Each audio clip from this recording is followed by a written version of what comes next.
Warahmatullah dan salam sejahtera kepada bangsa Wallaby sekalian. Dulu tangkap Azam Baki, sekarang sayang Azam Baki. Dan kepada Nur Izzah, sekarang ini saya nak tengok anda nak sampaikan bantahan kepada apa-apa anda ataupun anda juga akan berdiam diri selepas menjadi timbalan Presiden PKR seperti mana yang kita semua sudah jangkakan. Kita intro dulu.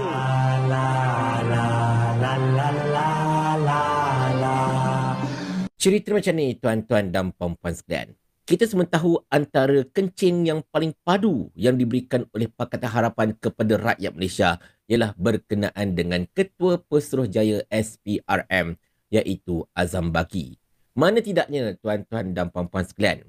Dulu pada tahun 2022 mereka ini berhimpun sanggup melanggar perintah pihak berkuasa supaya jangan berhimpun kerana masih lagi ada pandemik COVID dan juga PKP semata-mata untuk menuntut agar Azam Baki ditangkap, agar SPRM itu dirombak, diletakkan di bawah Parlimen, bukan di bawah Perdana Menteri seperti mana sekarang.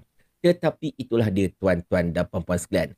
Selepas beberapa tahun, dah masuk tahun ketiga pun sebenarnya kan, nampak gayanya suara-suara yang dahulunya lantang meminta agar Azam Baki ditangkap, makin lama semakin mandul tuan-tuan dan puan-puan sekalian. Sekadar satu recap, mereka ini berhimpun untuk menyatakan rasa ingin menangkap Azam Baki kerana dahulunya Azam Baki ini didakwa telah melakukan satu penyelewengan iaitu memberi saham menggunakan nama adik beliau. Dan benda ini ditambahkan lagi dengan dakwaan konon-kononnya Azam Baki ini melakukan pendakwaan terpilih, gagal menjalankan tugas sebagai ketua pengarah SPRM dan macam-macam lagi skandal. Jadi mereka telah berkumpul tuan-tuan. Mereka telah berkumpul untuk menyatakan bantahan mereka seterusnya menuntut agar Azam Baki itu ditangkap dan SPRM itu dirombak. Tetapi selepas 3 tahun, selepas kerajaan perpaduan madani ini menerajui kerajaan kita, nampak gayanya tangkap Azam Baki dah berubah menjadi sayang Azam Baki. Tak sayang macam mananya tuan-tuan dan puan-puan sekalian. Dalam tempoh 3 tahun ini, sudah 3 kali kontrak Azam Baki disambung oleh Perdana Menteri. Ya, betul disambung oleh Perdana Menteri. Sebab apa? Sebab ketua pengarah SPRM ini, walaupun latihannya diperkenankan oleh Agong, tetapi atas nasihat Perdana Menteri. So, secara asasnya, Perdana Menteri yang telah melantik ketua pengarah SPRM dan menyampaikannya kepada Agong untuk memperkenankannya. Faham tak benda tu? Sebab saya dengar ada anak-anak papa kata, membantah pelantikan Azam Baki seolah-olahnya menyanggah Yang di-Pertuan Agong kerana pelantikan Azam Baki ini diperkenankan oleh Agong. Kita semua tahu tentang sistem raja berperlembagaan negara kita, tuan-tuan dan puan-puan sekalian, di mana bila Perdana Menteri menasihatkan Agong, Agong ada obligasi untuk menerima nasihat tersebut. Ini kita semua tahu. Tanyalah mana-mana peguam, mereka akan jawab perkara sama, tuan-tuan dan puan-puan sekalian. Dan demi untuk mempertahankan pelantikan Azam Baki buat kali yang ketiga ini kata-kata Perdana Menteri ketika Kongres PKR baru-baru ini. Saya tahu dalam SPRM ini ada orang bicarakan. Sekarang ini suara-suara pembangkang sibuk tentang penyambungan kontrak Tan Sri Azam Baki SPRM. Saya nak sebut begini, saudara. Assalamualaikum. Adakah anda mempunyai penglihatan yang lemah atau sakit mata? Ikuti sehingga akhir. Saya tidak nafikan teguran-teguran dan isu-isu yang dibangkitkan. Tapi percayalah saudara. Melihat pada perkembangan SPRM puluhan tahun. Inilah kali pertama SPRM berani menggeledah semua tokoh-tokoh besar. Ya, ini kenyataannya saudara. Saya boleh ganti. Saya boleh bincang dengan kawan-kawan, kita boleh ganti esok. Tapi saya tak yakin yang baru itu berani menyinggung tokoh-tokoh punya bilion-bilion ringgit kekayaannya. Keluarga-keluarga, orang besar-besar, Tan Sri, Tun dan pembesar-pembesar. Jadi bagi saya beri ruang sekejap bagi orang yang diamanahkan itu mengambil tindakan yang berani. Saya tidak ada sebab untuk mencurigai keberanian ketua SPRM sekarang untuk bertindak keras dan tegas kerana saya belum melihat itu sebelumnya. Itu yang pertama. Tapi orang-orang yang menegur, saya lihat ada pembangkang, ada golongan daripada civil society yang riuh mengkritik. Saya tak pernah dengar dia sokong bila SPRM bertindak kepada tokoh-tokoh yang bilion-bilion itu. Nang Tun Tun dan keluarga mereka. Tidak pun sebut. Malah secara senyap mereka menyokong. Saya tidak dapat terima kenyataan ini. Tidak ada sokongan. Malah bila kita ambil tindakan, dendam. Kita kerana dendam. Dendam apa? Orang punggah bilion-bilion ringgit. Dendam apa? Saya dah bagi tahu bukan sekarang, dulu, puluhan tahun dulu. Kamu pukul aku. Terajang, kelanjakan aku. Keluarga, kawan-kawan. Saya maafkan. Ratusan yang hilang pekerjaan. Tak apalah, kita maafkan. Tapi kamu curi duit negara, kamu pulangkan balik. Itu bukan wang saya, itu wang negara. Harus pulangkan balik kepada rakyat. Anda nampak? Perdana Menteri kata apa? Oh, dalam tempoh puluhan tahun ini, inilah kali pertama saya lihat seorang ketua pengarah SPRM yang benar-benar berani menerjah tokoh-tokoh besar.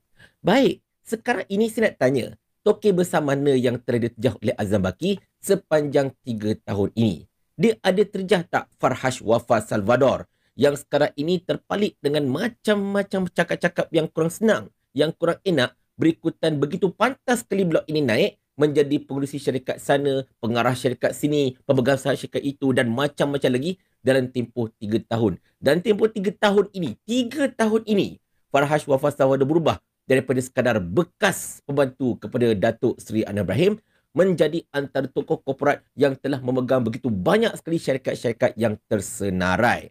Tetapi itulah, nak sembang pasal Farhaj Wafa Salvador ini, Bloomberg tak berapa lama dahulu telah melaporkan yang Datuk Seri Anwar Ibrahim telah mengarahkan agar Azam Baki jangan siasat Farhaj Wafa Salvador. Tetapi walaupun pihak Perdana Menteri telah menafikan perkara itu dan kerajaan dikatakan mempertimbangkan untuk menyaman Bloomberg, tetapi sampai ke hari ini tak sama-sama langsung masalahnya. Bahkan tak ada seorang pun wartawan Bloomberg yang telah ditangkap, ditahan, direman dan pelbagai perkara lagi. Rampas telefon pun tidak masalahnya kan. Tetapi itulah Perdana Menteri yang sama jugalah yang tak berapa lama dahulu, 14 bulan lepas sebenarnya, telah mengatakan bahawa beliau akan semak dengan Jabatan Perbendaharaan berkenaan dengan pembelian saham oleh Farhaj Wafa Salvador ini. Tetapi itulah, selepas 14 bulan, senyap-senyum macam tu saja. Tak apa, itu berkenaan dengan Farhaj Wafa Salvador. Bagaimana pula dengan V. Sivakumar? Ada tak SPRM randuk dia macam mana SPRM randuk Ismail Sabri? Bagaimana pula dengan suami kepada Hannah Yeoh yang dikatakan telah mendapatkan kontrak Asia Mobility secara orang kata apa direct tender yang meragukan sedangkan syarikat tersebut tidak ada kepakaran? Bagaimana dengan Vincent Tan yang terpalit dengan pelbagai kontroversi termasuklah berkait dengan Selangor Maritime Gateway? Banyak lagi sebenarnya tycoon-tycoon besar yang sepatutnya disiasat oleh SPRM tetapi sama ada kes itu NFA dan sebagainya. Kita tak boleh lupa juga tuan-tuan dan sekalian betapa mandulnya SPRM berhubung dengan siasatan skandal tanah di Sabah yang melibatkan adun-adun Sabah yang dikatakan menerima suapan ataupun dikatakan meminta suapan.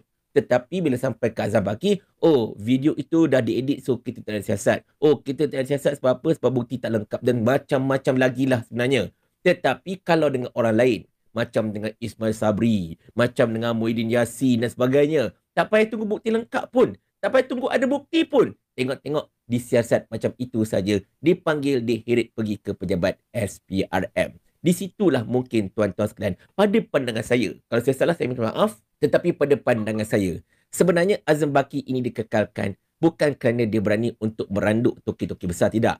Tetapi kerana Azam Baki ini dilihat oleh rakyat boleh melakukan tugas-tugas untuk menangkap, menahan dan juga intimidate musuh-musuh kepada Perdana Menteri. Ini yang rakyat nampak ya, jangan kata saya tuduh sebab itu yang kelihatannya pada ketika ini. Tetapi itulah, sekarang ini tuan-tuan dan puan-puan sekalian, saya teringat kata-kata Nurul Izzah Anwar ketika berkempen untuk menjadi timbalan Presiden PKR.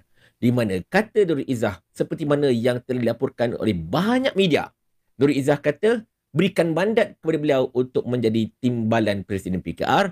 Beliau akan sampaikan bantahan berkenaan dengan lantikan Azam Baki itu kepada Presiden PKR yang juga papa beliau. Tetapi itulah, bila Nur Izzah tak sempat nak sampaikan bantahan, tengok-tengok Anwar Ibrahim dah berucap macam tu atas pentas PKR. Jadi saya nak tanya juga Nur Izzah, adakah anda akan meneruskan hasrat anda untuk menyampaikan bantahan rakyat ini terhadap pelantikan Azam Baki, ataupun anda ini akan diam begitu saja kerana ialah anda sudah ada jawatan timbalan presiden dan presiden itu pula merupakan bapa anda sendiri dan bapa anda dah bagi hina awal-awal. Aku sebenarnya setuju Azam Baki ini teruskan kontrak kerana at least bagi aku Azam Baki has done the job well. So nak tengok juga adakah Nur Izzah Anwar ini, tuan-tuan dan puan-puan sekalian, akan meneruskan hasrat beliau ataupun tidak. Dan menyebut tentang Azam Baki ini, tuan-tuan, saya tidak dapat tidak rasa macam kesian kepada anak-anak muda yang turun ke jalanan, sanggup melanggar perintah polis dan sebagainya untuk demo tangkap Azam Baki. Kan? Bila ada tengok himpunan ini, mereka duk berkumpul dekat Bangsa, berkumpul dekat KL semata-mata untuk himpunan tangkap Azam Baki, meminta pihak berkuasa untuk menahan Azam Baki serta merombak SPRM, letakkan SPRM di bawah parlimen. Saya rasa kesian kerana selepas 3 tahun perjuangan mereka itu sia-sia. Orang yang bersama-sama dengan mereka, yang telah lead mereka, iaitu Pakatan Harapan, sekarang ini dah jadi kerajaan. Dan bila mereka jadi kerajaan, usahakan nak tangkap Azam Baki. SPRM sampai kesudah tidak diletakkan di bawah parlimen seperti mana yang telah mereka tuntut. Jadi saya nak tanya kepada anak muda yang mungkin saya tahu mereka ada turun ke himpunan tangkap Azam Baki. Orang-orang Pakatan Harapan, para penyokong yang turun ke himpunan tangkap Azam Baki itu. Apa perasaan anda bila anda dikencing hidup-hidup, ditipu siang-siang, bak kata Akmal Nasir? Tetapi itulah, selain daripada mereka yang duk turun ke jalanan itu, tuan-tuan dan puan-puan sekalian, saya tidak dapat tidak hendak bertanyakan tentang keadaan beberapa pemimpin Pakatan Harapan ini yang dahulunya begitu lantang untuk orang kata apa, menangkap Azam Baki ataupun untuk menjustifikasikan mengapakah Azam Baki ini mesti ditangkap. Yang pertama sudah tuntutlah Dr. Mazli Malik yang baru-baru ini saja telah memenangi pemilihan untuk MPP PKR. Bukan isu pembangkang atau tidak, ini bukan isu politik. Yang ramai, kalau kita lihat yang awal mendesak dan mendedahkan isu ini adalah bermula dengan ahli lembaga penasihat SPRM sendiri, Profesor Terence Gomez, dan kemudian bagaimana ramai pihak masyarakat sivil, pihak ahli akademik dan juga ramai orang-orang yang ternama dan berpengaruh menyatakan sedemikian demi mengekalkan ataupun menjaga integriti negara. Jadi dia bukan isu politik isu ini. Bagi pihak pembangkang, kalau kita lihat di parlimen contohnya, bukan setakat pembangkang, termasuk juga ahli parlimen di pihak kerajaan sendiri, kita minta supaya Tan Sri Azam Baki tampil ke PAC untuk memberikan penjelasan kepada parlimen. Sehingga kini semalam kita telah serahkan memo kepada jawatankuasa pilihan khas berkaitan agensi di bawah parlimen, dan pihak PAC sendiri telah menyuarakan mereka punya pandangan, dan kita harap supaya dalam kes ini kita mengangkat kedudukan parlimen sebagai badan legislatif yang salah satu komponen terpenting dalam sistem pemerintahan negara itu, dan kita harap supaya Azam Baki dapat dihadapkan ke sanalah. Kemudian kita ada adun ketari iaitu Yang Syafura. Mungkin Yang Syafura sekarang ini dia tak berapa nak sibuk pasal Azam Baki, mungkin kerana dia sibuk buat bekam kot.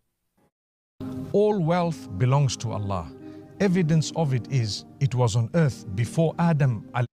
Tak berapa nak sibuk pasal Azam Baki, mungkin kerana dia sibuk buat bekam kot. Polis umum pun lebih 50 orang yang akan dipanggil kerana menyertai himpunan bersih yang aman, yang kita rasa tidak ada apa-apa kesalahan sekalipun. Namun begitu, hanya satu individu yang masih lagi bebas, masih lagi tidak dipanggil polis dan masih lagi tidak ada apa-apa respon daripada mana-mana Perdana Menteri dan sebagainya. Jadi inilah satu dia, boleh kita katakan institusi kita memang telah rosak, memang telah jahanam disebabkan oleh mereka-mereka di atas. Jadi saya berharap rakyat di luar sana mereka sedar apa yang sedang berlaku, dan kita pastikan kita tidak mahu perkara ini sentiasa berulang-berulang. Sampai bila kita mahu perkara begini perlu jadi. Dan yang ketiga, klasik tuan-tuan sekalian, Adam Adli. Adam Adli inilah orang yang sama ketika menjadi aktivis memperjuangkan tentang PT-PTN. Tetapi selepas menjadi Timbalan Menteri, PT-PTN modal senang, modal politik senang. Nak laksana memang susah. So mungkin sama jugalah, nak sembang untuk tangkap Azam Baki memang senang, tapi nak laksanakan tangkap Azam Baki itu susah. Ini soal institusi. Rosak sampai ke akar. Kita bukan lagi cakap pasal seorang individu. Kita tengok daripada satu institusi ke satu institusi melindungi satu perkara yang tak sepatutnya berlaku. Ini masalah besar. Takkan kita tak sedar lagi. Dan yang terakhir, the classic one, tuan-tuan dan sekalian, bukan sekadar Nurul Izzah saja yang ketimbang berkenaan dengan azam baki ini, Rafizi pun sama, tuan-tuan dan puan-puan. Anda tonton. Itu kita mengundi saudara-saudari. Lepas menang pilihan raya, kami cari azam baki, insyaAllah. Yeah. I don't think that's exactly what I see. And I think it makes political sound bites or, news bite. But what I meant that, should the new government takes over. Jadi sekarang ini secara asasnya, tuan-tuan dan puan-puan, kita semua tahu yang Pakatan Harapan ini terutamanya hanyalah terdiri daripada sekumpulan manusia yang memang kencing tepat ke muka rakyat semata-mata untuk mendapatkan sokongan dan juga untuk berkuasa. Jadi, lagi sekali soalan saya, tuan-tuan dan puan-puan, adakah anda, rakyat Malaysia, masih lagi mahu mempercayai sekumpulan pembohong seperti ini? Masihkah anda mahu memberikan peluang kepada sekumpulan penipu seperti ini? Ingat, tuan-tuan dan puan-puan sekalian, isunya bukan kerana kerajaan ini kerajaan yang gagal untuk memulihkan ekonomi, bukan kerajaan yang gagal untuk memantapkan sosiopolitik, tetapi kita ada kerajaan yang penipu diketuai oleh seseorang yang bak kesenasi, buka mulut je bohong. Betul atau tidak?